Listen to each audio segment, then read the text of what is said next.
Well, new tonight, proposed changes to the zoning ordinances in Idaho Falls have led to confusion for dozens of homeowners.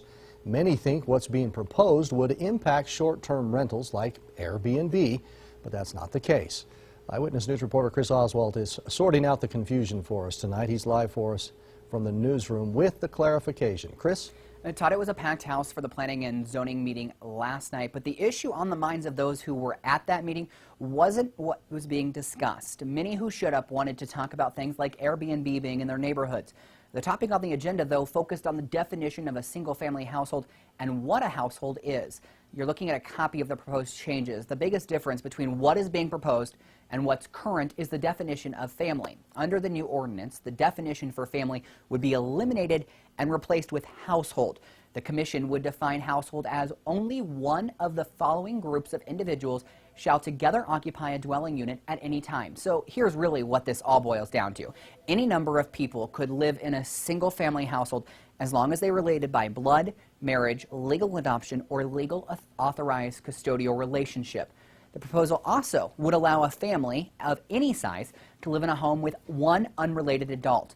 And finally, under the new guidelines, if a group of unrelated adults wanted to live in a home together, there couldn't be more than 3 people living in that home.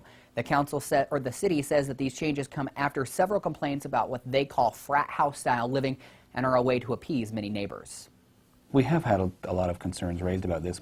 In particular, people are concerned about having related people along with 2 unrelated individuals living with them, and they're concerned about allowing 4 unrelated individuals to live together.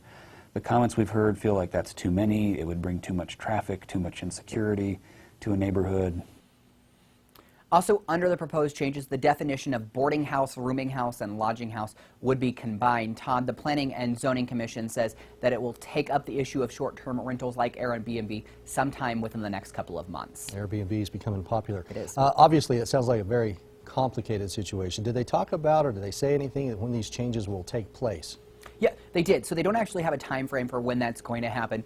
The commission did tell me that the earliest the city council would see some of these proposed changes would be sometime in January, Todd. All right, after the first of the year. Chris, thanks for the live update there from the newsroom.